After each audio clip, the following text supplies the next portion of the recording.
Board class 12 philosophy का यानी दर्शन शास्त्र के लिए त्रिमासिक परीक्षा के लिए 50 बहुत ही मोस्ट बीबी ऑब्जेक्टिव क्वेश्चन करने वाले हैं। ये क्वेश्चन एग्जाम के लिए काफ़ी महत्वपूर्ण है, इसलिए बच्चे वीडियो को एंड तक जरूर देखिए क्योंकि सारे क्वेश्चन बहुत ही ज़्यादा इंपॉर्टेंट होने वाले हैं।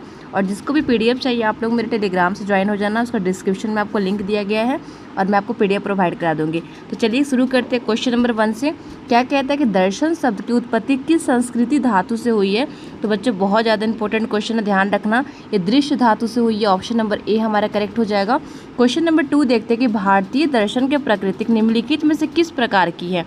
तो बच्चों किस प्रकार की है? ये व्यवहारिक और आध्यात्मिक, ठीक है। ऑप्शन नंबर हमारा बी करेक्ट हो जाएगा। चलिए क्वेश्चन नंबर 3 देखते हैं, जो कि भी क्वेश्चन बहुत इंपॉर्टेंट है। भारतीय दर्शन में आस्तिक और नास्तिक वर्गीकरण किस आधार पर किया है? तो बच्चों किस आधार पर किया है? तो वेदों के प्रामाणिकता के विश्वास में, ठीक है ना। ऑप्शन नंबर हमारा बी करेक्ट हो जाएगा। चलिए 4 नंबर क्वेश्चन देखते हैं कि निम्नलिखित में से कौन सा दर्शन पूर्णतः नास्तिक और भौतिकवादी माना जाता है? तो बच्चों वो कौन सा दर्शन है, दर्शक है, तो वो चवाक दर्शन हो जाएगा, ठीक है। चलिए आगे बढ़ते हैं, क्वेश्चन नंबर 5 देखते हैं यहाँ पे कि चवाक दर्शन के अनुसार एकमात्र वैध प्रमाण कौन सा है? तो बच्चों कौन सा है? तो यहाँ प्रत्यक्ष हो जाएंगे, ऑप्शन नंबर सी कर लीजिएगा। 6 नंबर क्वेश्चन देखते हैं कि जैन दर्शन में इसादात का सिद्धांत किससे संबंधित है? तो बच्चों किससे है? तो ज्ञान के सापेक्षता से, ऑप्शन नंबर हमारा ए करेक्ट हो जाएगा। चलिए इसके साथ हम लोग क्वेश्चन नंबर आते हैं 7 में कि जैन धर्म के प्रथम तीर्थकर कौन थे? तो बच्चों कौन थे? तो इनका नाम था ऋषभ देव जी, ठीक है। क्वेश्चन नंबर 8 देखते हैं, बौद्ध दर्शन के केंद्रीय सिद्धांत प्रतीकात्मक संपदा का अर्थ क्या होता है? बच्चों तो ध्यान रखना, इसका अर्थ होता है, मैं थोड़ा जूम आउट कर देती हूँ। क्या होता है इसका अर्थ? कि कारण कार्य सिद्धांत, यानी कि एक के होने से दूसरे की उत्पत्ति, इसका मतलब होता है, ठीक है। ऑप्शन नंबर हमारा बी करेक्ट हो जाएगा। चलिए क्वेश्चन नंबर 9 पे आते हैं कि महात्मा बुद्ध द्वारा प्रतिपादित आर्य सत्यों की कुल संख्या कितनी है? तो कुल संख्या 4 होती है, ठीक है। चलो क्वेश्चन नंबर आते हैं यहाँ पे 10 पे, बौद्ध दर्शन के अनुसार दुखों के निरोध का मार्ग कहलाता है? तो क्या कहलाता है? तो अष्टांगिक मार्ग कहते हैं इसको, अष्टांगिक मार्ग हो जाएगा। ऑप्शन नंबर बी हमारा करेक्ट हो जाएगा। 11 नंबर क्वेश्चन देते हैं कि सांख्य दर्शन के प्रवर्तक आचार्य कौन थे? तो सांख्य दर्शन के महर्षि कपिल है, ठीक है। चलिए क्वेश्चन नंबर आते हैं 12 में, सांख्य दर्शन के अनुसार सृष्टि, एक सेकेंड, सांख्य दर्शन के अनुसार सृष्टि का विकास किन दो मूलों के तत्वों के संयोग से होता है?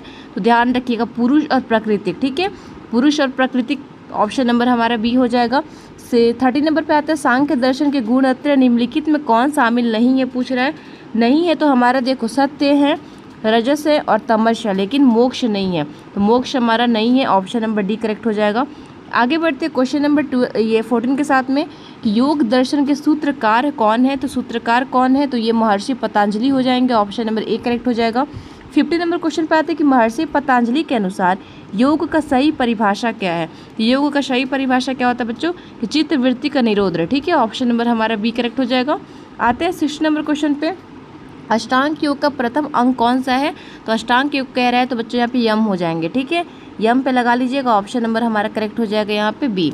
चलिए आगे बढ़ते और 17 नंबर क्वेश्चन देखते हैं 70 नंबर, न्याय दर्शन के संस्थापक महर्षि कौन है? तो कौन है? तो ये गौतम हो जाएंगे, ठीक है, गौतम है, ऑप्शन नंबर बी हो जाएगा। 80 नंबर पे आते हैं कि न्याय दर्शन के अनुसार परमाणु की कुल संख्या कितनी मानी जाती है?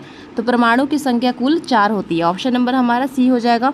90 नंबर पे आते हैं, वैश्विक दर्शन के अनुसार मूल्य प्रदातों कैटेगरीज को कितनी है? तो कितनी कैटेगरीज? तो यहाँ पे हमारा 7 हो जाएगा, ठीक है। क्वेश्चन नंबर 20 पे आते हैं, 20 नंबर क्वेश्चन पे, वैश्विक दर्शन के प्रवर्तक महर्षि कर्णाद ने किस सिद्धांत की प्रतिपादित किया था? तो ये इन्होंने परमाणुवाद का सिद्धांत का यहाँ पे प्रतिपादित किया था, ठीक है, ऑप्शन नंबर हमारा ए हो जाएगा। 21 पे आते हैं, मीमांसा दर्शन पूर्व मीमांसा के प्रणेता कौन थे? तो कौन है बच्चों? तो ये हमारे महर्षि जैमिनी हो जाएंगे, ऑप्शन नंबर ए करेक्ट कर लीजिएगा। 22 नंबर क्वेश्चन पे आते हैं कि अद्वैत वेदांत का मुख्य प्रतिपादक आचार्य कौन है? तो इनका नाम है आदि शंकराचार्य, ठीक है। चलिए क्वेश्चन नंबर 23 पे आते हैं कि शंकराचार्य के अनुसार एकमात्र परम सत्य यानी कि अल्टीमेट रियलिटी क्या है? तो अल्टीमेट रियलिटी इनके अनुसार क्या है? तो ब्रह्मा, ठीक है, ब्रह्मा है, ऑप्शन नंबर हमारा बी हो जाएगा।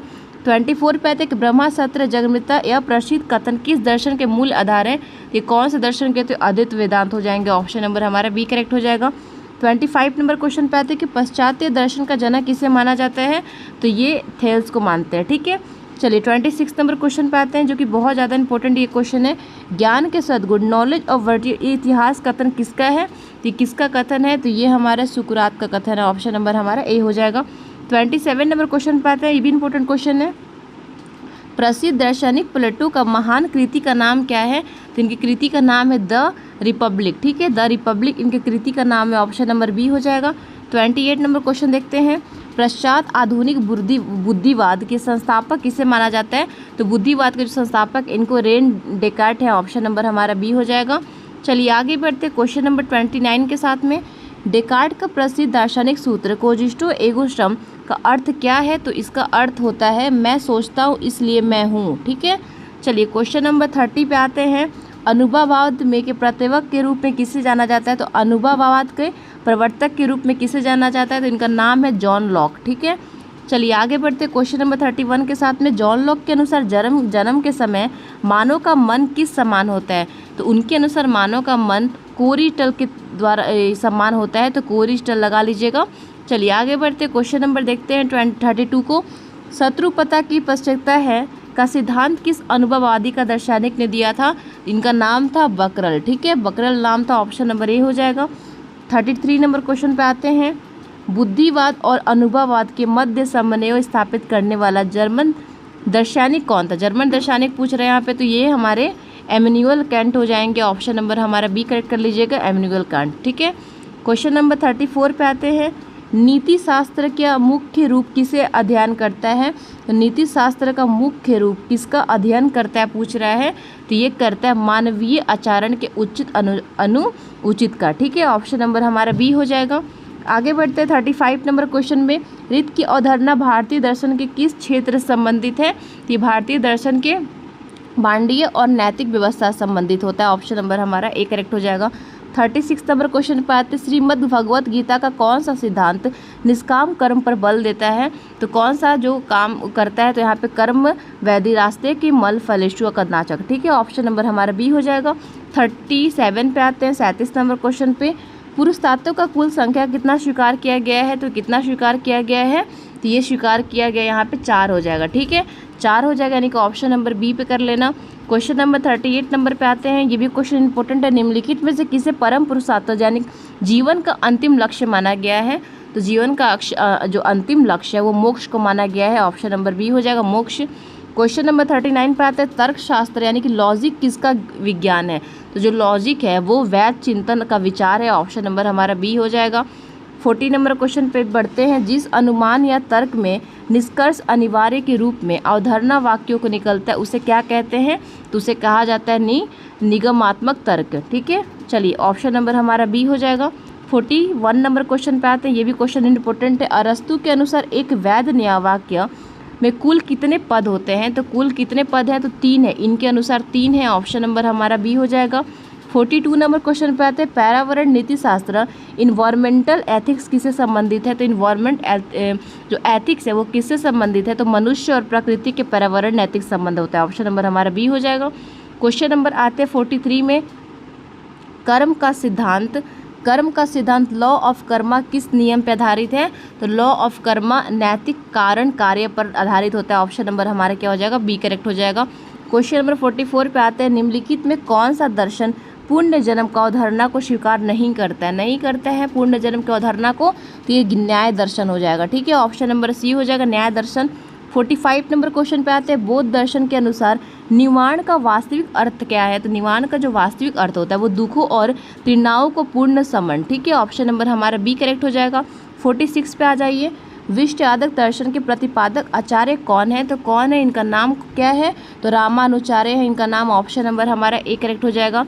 47 पे आते ज्ञान मीमांसा में मुख्य रूप किसका विवेचन किया जाता है?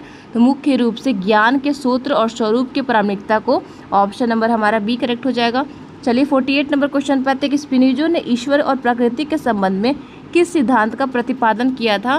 तो ये किया था सर्वव्यापक। ठीक है, सर्वव्यापक, ऑप्शन नंबर हमारा क्या हो जाएगा? बी करेक्ट हो जाएगा। 49 नंबर क्वेश्चन पे आते हैं निरपेक्ष आदेश का नैतिक सिद्धांत किसने प्रतिपादित किया था? तो इनका नाम था इमैनुअल कैंट, ऑप्शन नंबर हमारा क्या हो जाएगा? बी करेक्ट हो जाएगा। अब हम लोग क्वेश्चन नंबर आते हैं लास्ट में 50 नंबर क्वेश्चन पे क्या कहता है, थोड़ा मैं जूम आउट कर देता ताकि आपको अच्छे से दिखे। क्वेश्चन नंबर कहता है 50 कि दर्शन शास्त्र की वो शाखा जो परम सत्ता या अस्तित्व के मूल स्वरूप को अध्ययन करती है वो क्या कहलाती है? तो उसको कहते हैं तत्वमीमांसा। ठीक है, तत्वमीमांसा कहलाता है। ऑप्शन नंबर हमारा बी हो जाएगा। तो बच्चों आज के 50 मोस्ट ऑब्जेक्टिव क्वेश्चन कंप्लीट हो गए। उम्मीद है कि आपकी तैयारी और अच्छी होगी और इसका PDF चाहिए तो आप लोग मेरे डिस्क्रिप्शन में लिंक दिया होगा, टेलीग्राम से जुड़ जाना, मैं आपको PDF प्रोवाइड करा दूँगी।